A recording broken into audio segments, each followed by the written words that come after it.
주회와 묵상 사이, 설교와 나눔 사이, 말씀은 힘이다. 날마다 주님과. 오늘 우리에게 주시는 하나님의 말씀 고린도 후서 6장 14절에서 7장 4절까지 말씀입니다. 사도 바울은요, 한 2장에서부터 시작해서 쭉 직분에 대해서 얘기하고 있습니다. 자기가 받은 직분은 예수 그리스도로 말미암아 또한 하나님의 계획 안에서 자기를 구원하신 것뿐만 아니라 지금까지 이렇게 이끌어 오신 것은 자기로 화목하게 하고 화목하는 직분을 주고 화목케 하는 말씀을 전달하기 위해서 이렇게 하였다라는 것을 얘기하였죠. 그리고 결국은 여러분들도 화목의 자리로 나아가고 화목의 직분을 가진 사람으로 나아가십시오. 그것이 새 언약의 방법입니다. 이것을 계속 강조하면서 자기를 또한 변호하면서 그의 말씀을 이어왔단 말이죠. 오늘 말씀은요, 이 직분에 대한 부분의 결론적인 말씀입니다. 두 가지를 호소하고 있는데, 첫 번째는 믿지 않는 자와 멍에를 함께 매지 말라라는 것이고, 두 번째는요, 우리를 좀 더 받아들이라 라는 것입니다. 이걸 좀 더 쉽게 얘기하면 불신자들의 그런 악한 행위들에서 떨어지라 라는 것이고, 두 번째는 복음을 전하는 자와 더 가까이 지내라 라는 말로 적용할 수 있습니다. 이 두 가지를 꼭 기억하시면서 말씀을 살펴보았으면 좋겠습니다. 14절 말씀에 너희는 믿지 않는 자와 멍에를 함께 매지 말라 이렇게 얘기합니다. 오해하지 말아야 될 것이, 그럼 불신자들과 말도 섞지 말고 밥도 같이 먹지 말고 친구도 하지 말라 이런 뜻은 아닙니다. 지금 우리 어떻게 그래 삽니까? 직장에 가서도 캠퍼스 안에서도 불신자들과 얘기할 수도 있고 식사도 같이 할 수 있는 것 아니겠습니까? 그러면 무엇을 떨어뜨려야 됩니까? 바로 같이 할 수 없는 것, 그것을 주의하라는 겁니다. 보시면 의와 율법이 어찌 함께하리요, 함께할 수 없는 것이죠. 빛과 어둠은 어찌 사귀며 사귀지 못할 것들이란 말이죠. 그리스도와 벨리알은 사단의 어떤 다른 이름입니다. 어찌 조화가 되지 못하는 것, 믿지 않는 자와 믿는 자 상관하리요. 그 다음에 하나님의 성전과 우상이 어찌 일치가 되리요 라고 얘기합니다. 함께하고 사귀며 조화롭고 상관하며 또한 일치되지 못하는 것들이 있습니다. 분명하게 신자로서 그게 분명하게 있습니다. 그걸 절대로 하지 말라는 겁니다. 그리고 그것을 옆에서 그걸 하고 있으면 우리는 죄인이기 때문에 그 마음이 가게 되어 있단 말이에요. 옆에서 술을 먹고 있으면 나도 마시고 싶어지는 것이 인간의 연약함입니다. 스트레스 받고 힘든 일이 있으면 뭔가 다른 것 의지하려고 하는 그런 마음이 여기 있다는 겁니다.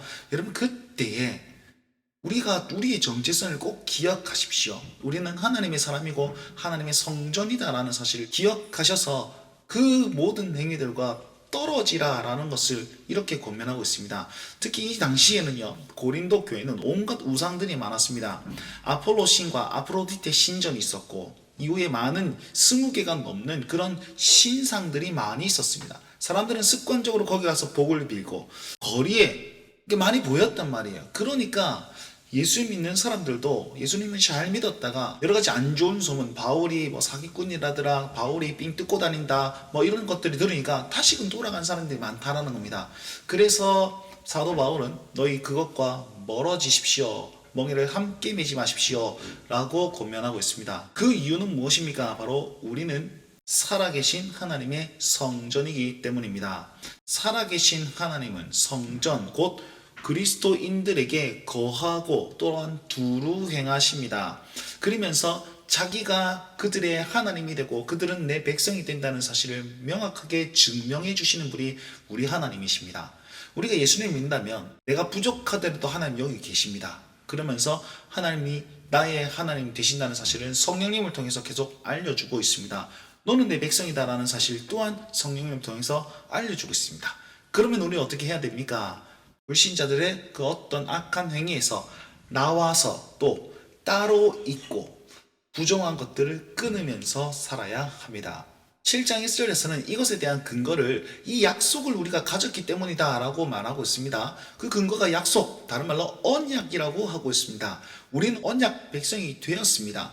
그래서요, 우리가 두려워할 것은 이 세상에 주는 불이익이 아니라 하나님을 두려워해야 된다라는 것을 여기서 가르치고 있죠.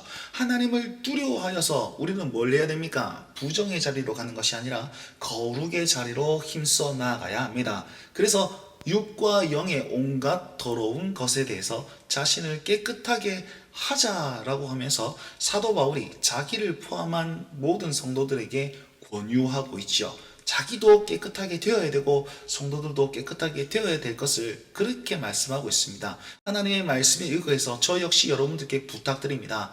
영과 육의 온갖 더러운 것에서 우리를 깨끗하게 합시다. 그 이유는 우리는 언약 백성으로서 하나님이 이 안에 거하시고 이 안에 행하시기 때문이죠. 우리가 성전되기 때문입니다. 그 말씀을 기억하시면서 우리 삶에 그리 사실 수 있길 바랍니다. 두 번째는 마음으로 우리를 영접하라 라고 얘기하면서 복음을 전하는 자기를 오해하지 말고 믿어달라, 아니면 좀 더 넓은 태도로 우리를 대해달라, 이렇게 이야기하고 있습니다. 여전히 사도 바울은 지금 많은 사람들의 핍박으로 인해서 오해를 사고 있습니다. 그 오해를 이렇게 표현해 놨습니다.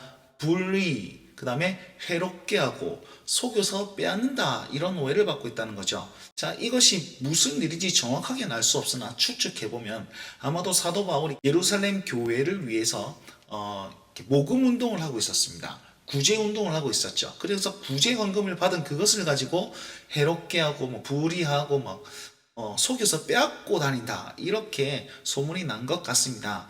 거기에 대해서 사도 바울이 나를 좀 잘 봐주십시오 라는 말을 이렇게 표현했는데, 이것을 얘기하면 너희들을 정죄, 왜 나를 그렇게 대했느냐라고 정죄하는 것이 아니고 나는 여러분들과 함께 죽고 함께 살고 싶습니다 라는 표현으로 했다라고 합니다. 결국 마지막에는 뭐라고 고백하냐면, 나의 모든 이 환난 가운데서 여러분들은 나의 위로가 되고 자랑이며 나의 기쁨이 됩니다, 이렇게 고백함으로써 같이 가자라는 말을 계속하고 있습니다. 이 말씀을 기억하십시오. 우리는 세상과 다르게 살아야 됩니다. 불신자들의 어떤 행동과는 달라야 됩니다. 그리할 수 있는 것은 거기서 거리를 두고 복음을 잘 전하는 하나님의 사람들과 친밀하게 지내야 되는 것이 우리가 해야 될 일인 것이죠.